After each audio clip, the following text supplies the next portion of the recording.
ये शरीर अंतवंत है,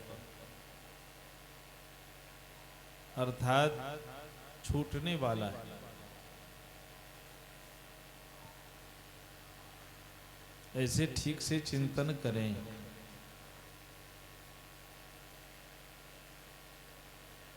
दुनिया में दो चीजें हैं, एक है प्राणी, दूसरा है पदार्थ। प्राणी और पदार्थ से जो हमारा संबंध है ये नित्य नहीं, और किसी का नित्य संबंध नहीं रहा है। चाहे वह धन से संबंध हो, वो अस्थिर रहने वाला नहीं। तन से संबंध हो, तन से मोह है, तन भी स्थिर रहने वाला नहीं है। तन भी प्रत्येक क्षण परिवर्तित हो रहा है। हम यहाँ जितने लोग बैठे हैं, अवस्था भेद से चिंतन करिए कि आज 50 के उम्र में हैं, लेकिन जिस दिन जन्म लिए थे यही अवस्था थी क्या? शैशवावस्था, मां के गर्भ से बाहर हुए बिल्कुल बेहोशी में, कोई होश नहीं। माता पिताजी जीवन को संभालते हैं और थोड़ा होश आता है तब परिवार के लोग, समाज के लोग जीवन को संभालते हैं, फिर शिक्षा होती है, लंबी बातें हैं। लेकिन जैसे जैसे समय बीतता जाता है वैसे वैसे अवस्था में परिवर्तन होता जाता है। बचपना आती है, किशोरावस्था आती है, चमकती हुई जवानी आती है। जिस जवानी में लोग ऐंठ करके चलते हैं, पूज्य गुरुदेव जी ने कहा है कि ये जवानी कैसी है, भजन के बीच की कड़ी है। इस जवानी का तुलना बिजली से किया है। हम देखते हैं कि बटन दबाते हैं, बल्ब जल जाता है, ऑन किए जल गया, ऑफ किए तो बटन बुझ जाता है, कोई देरी लगती है। ठीक उसी तरह स्वरूपलीन सदगुरु श्री आज सदगुरु धर्म स्वरूप साहब जी कहते हैं कि विद्युत गति से आई जवानी, विद्युत गति से आई जवानी छलबल करती चली गई। जिस जवानी के मौसम को पाकर के लोग अकड़ कर चलते हैं, वो जवानी एक दिन ढल जाती है, बुढ़ौती आती है और अंतिम राम नाम सत्य। ये तब याद पड़ता है जब किसी का शरीर छूट जाता है, कोई मर जाता है, तब हमको याद आता है कि राम नाम सत्य है, कहते हुए जाता है। राम नाम सत्य याद हो जाए जीवन काल में, तब उनके जीवन से कोई अपराध नहीं होगा, तब उसका जीवन समादृत हो जाएगा। कबीर साहब ने कहा कि मरना तो सबको है, सभी मरते हैं। कहते हैं कि मरते मरते जग मुआ, मुए न जाना कोई, ऐसा हो के नाम हुआ जो बहुरी न मरना हो। काक धरती तल के जितने जीव हैं, जो जन्म लेता है उसका मरना निश्चित है। जातस ही ध्रुवो मृत्यु। भगवान कृष्ण ने कहा कि जिसका जन्म हुआ है उसकी मृत्यु निश्चित है। अध्यात्म की भाषा में, जो पढ़ा लिखा नहीं है वो क्या कहता है, ये तो संस्कृत भाषा में है, कहा जिसका सोरी हुआ है, सोरी का पूर्णता कहा सारा में, जिसका सोरी हुआ है उसका सारा होगा। जिसका आगमन हुआ है, जिसका मिलन हुआ है, उसका विछड़न निश्चित है। हर एक मिलन के साथ विछड़न की छाया लगी हुई होती है और बिछुड़ जाना है। पति पत्नी का संबंध बहुत गंभीर होता है। सबसे आदर्श संबंध जो दाम्पत्य जीवन है वो महत्वपूर्ण है, लेकिन वो दाम्पत्य जीवन भी बिखर जाता है। कबीर साहब ने कहा कि संसार कैसा है, तो एक युवती की पति मर गई है और बिलख बिलख करके रो रही है। कबीर साहब कहते हैं कि बिलख बिलख कर तिरिया रोवे, बिलख बिलख कर तिरिया रोवे, छूट गई मेरी जोड़ी। बिलख बिलख कर तिरिया रोवे, टूट गई मेरी जोड़ी। कबीर साहब कहते हैं, निराले संत, दुनिया का अनुभव कहें। कबीर साहब कहते हैं कि बिलख बिलख कर तिरिया रोवे, टूट गई मेरी जोड़ी। कहें कबीर सुनो भाई साधु, जिन जोड़ी तिन तोड़ी। जिसने जोड़ा था उसने तोड़ दिया।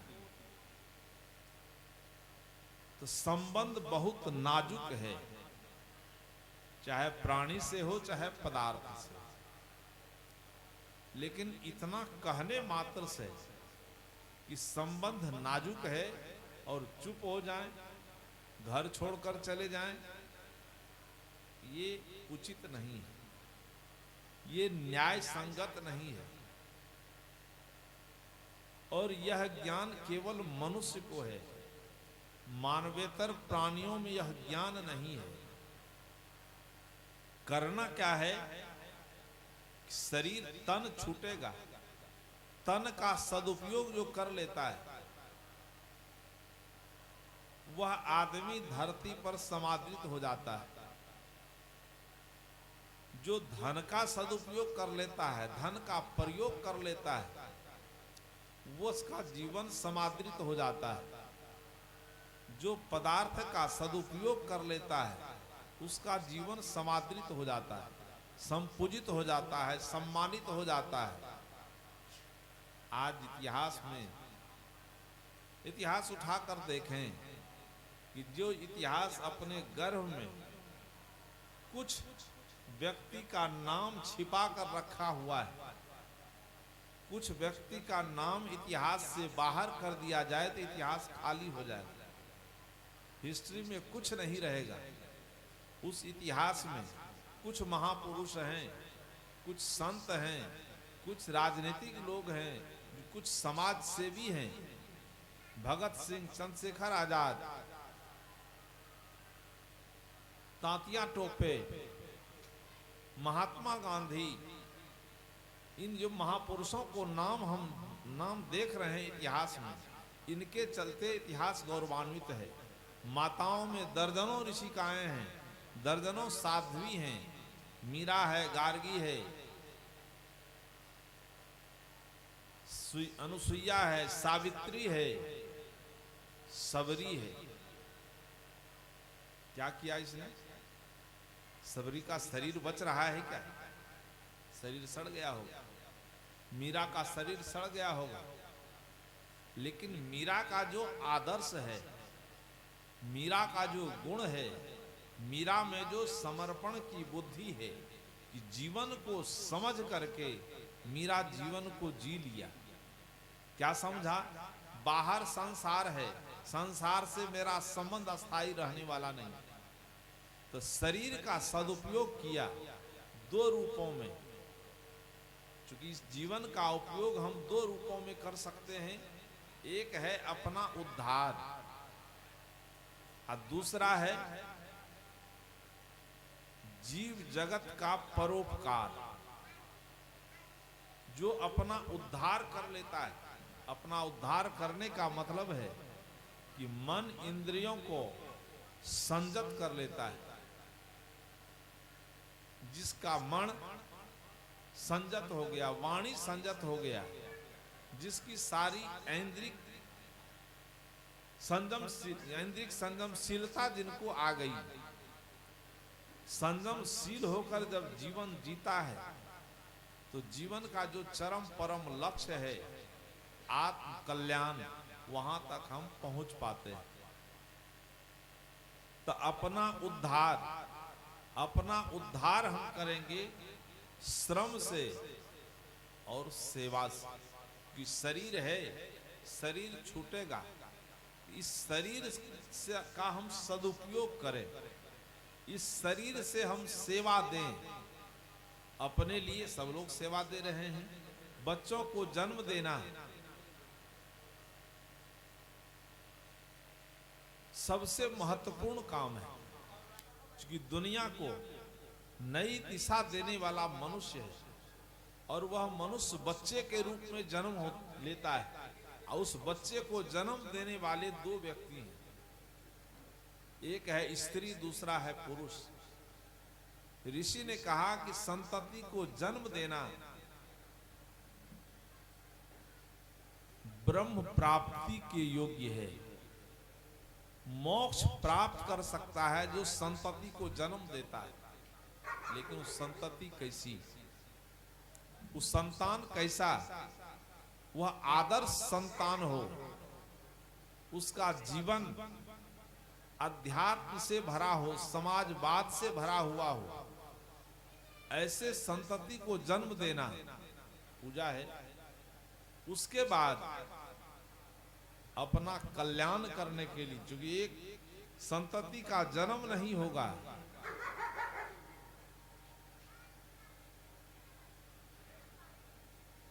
तो देश का नेतृत्व कौन करेगा? देश के सीमा पर, देश की सीमा का रक्षा कौन करेगा? संतान नहीं होगा तो वैज्ञानिक कौन होगा? संतान नहीं होगा, संतति नहीं होगी तो लेखक कौन होगा? कवि कौन होगा? समाजवादी कौन होगा? इसलिए यह एक परंपरा है। इसलिए ऋषि ने कहा कि संतति को जन्म देना ब्रह्म प्राप्ति के योग्य है, लेकिन उसके बाद अपने कल्याण के तरफ लगना चाहिए। कि संतान को जन्म दिए, संसार का काम हुआ, अपना काम है साधना करना, और संतति को जन्म दे करके हम उसकी सेवा करते हैं, बचपन से उसको संभालते हैं, संभाल करके जवान करते हैं, विद्वान करते हैं, लेखक वैज्ञानिक कवि बनाते हैं, राष्ट्र भक्त बनाते हैं, गुरु भक्त बनता है। कौन बनेगा? जानवर की, घोड़ा की, गधा, आदमी बनेगा। तो उसकी सेवा, तो शरीर को सेवा में लगाना, और उसके बाद परिवार समाज की सेवा, माता पिता की सेवा, जिस माता पिता से हमारा जीवन उपकृत है। आज माता पिता नहीं रहा होता, हमको जीवन कहां से मिलता? माता पिता के चलते हमको जीवन मिला है। इस दृश्य को देख रहे हैं, इसलिए ऋषि धरती तल पर माता पिता से बढ़कर कोई देव नहीं है। वेद के ऋषि ने कहा मातृदेवो भवः, पितृदेवो भवः, आचार्य देवो भवः। कहा माता देव है, माँ देव है। हम देव को कहाँ खोजते हैं? हम देव को मंदिर में खोजने जाते हैं। आज देखिए सबके साथ कि माता पिता ने जन्म दिया और जन्म दे करके जीवन को सुख पूर्वक बिताने के लिए एक साथी के साथ खड़ा कर दिया, और वो आदर्श साथी, क्योंकि साथी का मतलब होता है पत्नी। आज की भाषा में हम कहें तो साथी, वो साथी को जन्म दे करके माता पिता, उसकी माता पिता ने पाल पोस करके योग्य बना करके निस्वार्थ होकर के इस घर में भेज दिया, और दोनों साथी मिलकर के अपने, उसका जो पिता है, पति का ससुर है पत्नी का पिता, और पति का पिता पत्नी का ससुर है, दोनों की सेवा करे, क्योंकि दोनों का ऋण दोनों के साथ है। माता पिता का ऋण पुत्र के साथ, लेकिन पत्नी के साथ भी माता पिता का भी ऋण है और सास ससुर का भी ऋण है। अब कहो क्यों? आप देखती हो, देखो सबके सामने है, ये बाल जो बीच में रेखा है, बाल दो भाग में बटा हुआ है। ये दो भाग में जो बाल है, अब बीच में सिंदूर है। क्या कह रहा है वह भी कुछ कह रहा है, क्योंकि पत्नी, महिला जो होती है, माँ जो होती है, लड़की जो होती है, दोनों कुल का प्रतिनिधित्व करती है। पिता कुल का और पति कुल का, दोनों कुल का प्रतिनिधित्व करती है। इसलिए माता पिता के प्रति सेवा की भावना होनी चाहिए। शरीर से माता पिता की सेवा, सास ससुर की सेवा, लेकिन दुर्भाग्य है कि माता पिता की सेवा से हम दूर हैं। सेवा कहाँ होती है? मंदिर में। दशहरा में 10 दिन सेवा खूब चला होगा, घर से मंदिर तक, लेकिन घर में जो सास है, ससुर है, जो देवी है, उसके प्रति श्रद्धा नहीं है, तो वहां भी सेवा करो, मंदिर में पूजा कर लो, कोई हर्जा नहीं। आस्था बनती है कर लो, लेकिन वह पूजा उतना महत्वपूर्ण नहीं है। थोड़ी सी शांति मिलेगी उससे, लेकिन माता पिता के प्रति जो श्रद्धा है, महाराज श्री राम के जीवन को पढ़ो। महाराज श्री राम ने कहा, पिता ने इस शरीर को जन्म दिया है, पाला है, पोसा है, उसका ऋण है। लेकिन ऐसा पुत्र कोई सौभाग्यशाली होता है, कोई पुत्री सौभाग्यशाली होती है। तनय पत्यु मातु पोषण हारा, दुर्लभ जननी सकल संसारा। माता पिता जन्म दे करके, पाल पोस करके जवान तो कर देता है, लेकिन दुर्लभ सुपुत्र है कि कोई अपने माता पिता की सेवा करता है। माता पिता की सेवा पर सर्वोपरि 4 पदार्थ करतल ताके, जे पितु मातु प्राण सम जाके। उस पुत्र के हाथ में 4 पदार्थ है। 4 पदार्थ कौन कौन है? अर्थ, धर्म, काम और मोक्ष। का जिसको माता पिता प्राण के तरह प्रिय है, उसके हाथ में चारों पदार्थ है, लेकिन उस माता पिता की उपेक्षा हो रही है। आज देख लो कि कितनी श्रद्धा है मनोज जी में, मनोज जी की पत्नी में, कि पिता जब तक थे तो पिता को निभाया, उनकी पत्नी अपने ससुर को निभाई, और जब मनोज जी का ससुर और उनके धर्म पत्नी का पिता का शरीर छूटा, तो उसमें कमी है क्या? जैसी भावना पिता के प्रति, वैसी भावना ससुर के प्रति। इसके साथ एक क्रांति है कि जो विचारों को आप सुन रहे हैं, ये बहुत बड़ी क्रांति है। समाज में जो रूढ़िवाद है, समाज में जो गलत मान्यताएं हैं, उस मान्यताओं का भी विरोध है। उस मान्यताओं का अतिक्रमण करके समाजवादी एक व्यवस्था देने का काम किया। अभी पंडित जी आता क्या करता? श्राद्ध है ना, पंडित जी क्या करते? पिंड कुटवाता, अब पिंड दान करता। पिंड क्या है? पिंड मने क्या होता है? पिंड मने होता है शरीर। पिंड मने चावल का पिट्ठा नहीं। इस शरीर कहां से जन्म लिया था? इस शरीर कहां से निकला? माता पिता के संजोग से, मां के गर्भ से। ये पिंड है। पिंड दान का मतलब है इस शरीर से माता पिता की सेवा करना, समाज, परिवार, समाज, राष्ट्र का सेवा करना, क्योंकि सबका ऋण हमारे ऊपर है। तो इस शरीर का सदुपयोग करके कहां करना है? सेवा में। धन का सदुपयोग कहां करना है? सेवा में। इसलिए तन साथ नहीं जाएगा, सत्य है, लेकिन तन से जो हम कर्म करेंगे, शरीर से जो हम कर्म करेंगे, वो कर्म हमारे साथ जाएगा। भगवान कृष्ण ने कहा कि शरीरम यद वापनोति यच्चामित मतिस्वरः गृहीत्वैतानि संजाति वायुर्गंध निवासयात्। जिस पिंड दान को करके हम सोचते हैं मोक्ष मिलेगा, उससे मोक्ष नहीं मिलेगा। भगवान कृष्ण कहते हैं कि जैसे हवा है। अब सोचो, बात समझ में आ जाएगी कि हवा जहां से चलती है और उस जगह यदि कचरा है, गंदगी है, दुर्गंध है, तो हवा क्या लेकर चलेगी? दुर्गंध लेकर के चलेगी।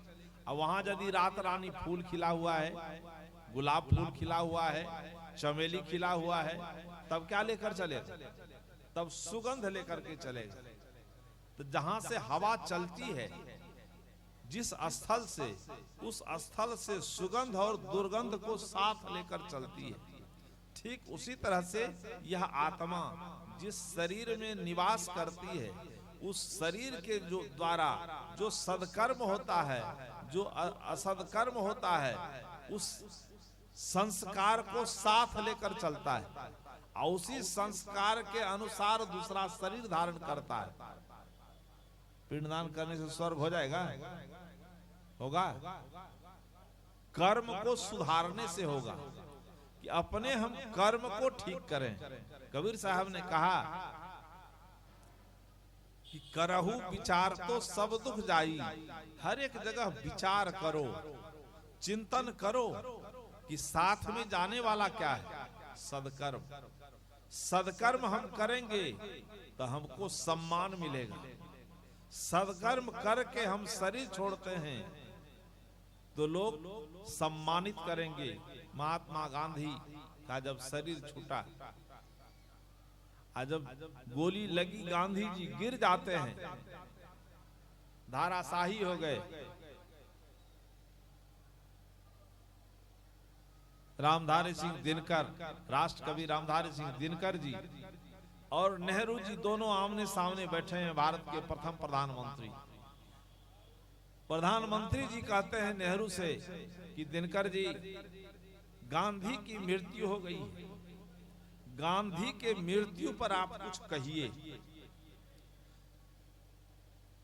दिनकर जी ने कहा कि नेहरू जी, गांधी की मृत्यु के साथ हमारी भाव और भाषा सब बह गया है, लेकिन कलम उठाते हैं, प्रयास करते हैं और राष्ट्र कवि रामधारी सिंह दिनकर कलम उठाते हैं और लिखते हैं कि गांधी की मृत्यु, चूंकि गांधी के जीवन का कर्म इतना बढ़िया था, सदकर्म से भीगा हुआ था गांधी का जीवन।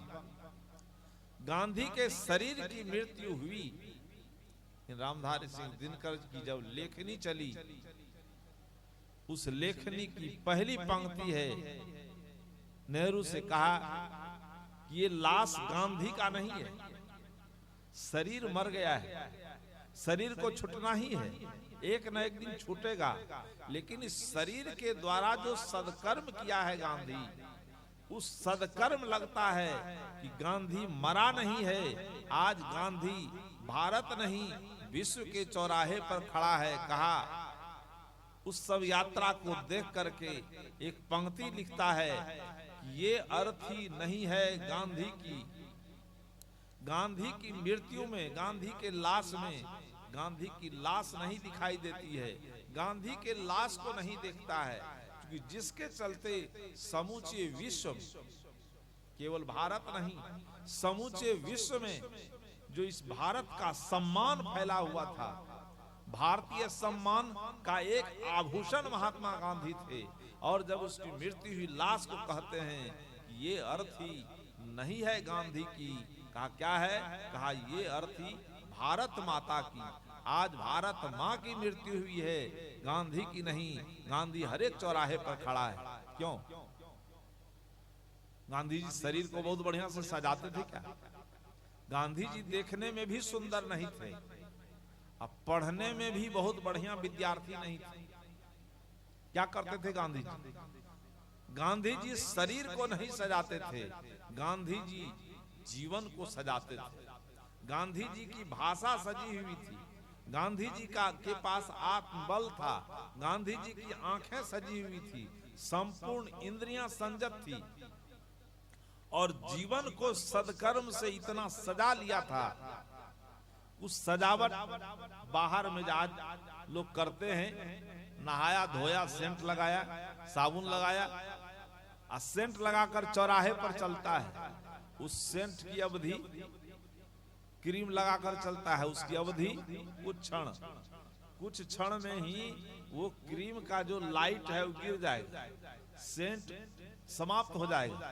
लेकिन महात्मा गांधी अपने जीवन में ऐसा क्रीम लगाया, ऐसा सेंट लगाया, अतीत के जितने महापुरुष हैं जिनको हम देख रहे हैं, ऐसा सजाया अपने जीवन को कि गांधी जी को मरे हुए कितना दिन हो गया? लगभग 100 साल से ऊपर 100 साल के आसपास होने जा रहा है। गांधी मर गया है क्या? महात्मा बुद्ध को मरे हुए 2600 वर्ष हो गया, बुद्ध मर गया है क्या? कबीर साहब मर गए हैं, अभी महर्षि में ही स्वामी परमहंस जी महाराज मर गए हैं। शरीर भले मर गया है, लेकिन जीवन को इतना सजाया, अपने जीवन को इतना संभाला, इतना सेंट भरा, इतना सजावट किया कि उसकी खुशबू से आज लाखों लाख लोग प्रभावित हो रहे हैं, उनके पीछे चल रहे हैं। कैसा लगता है? सर फोटो तो देखते हैं स्वामी जी का, मुंह देखने के लगा है बढ़िया। स्वामी जी का मुंह देखो तो बढ़िया लगता है देखने में, मुंह का दांत भी अजर गजर है, बाल बड़ा बड़ा है, चेहरा बढ़िया नहीं है। सम्मान किसको मिल रहा है? गोरे आदमी को सम्मान मिल रहा है। क्यों मिल रहा है? कि जीवन को सजाया,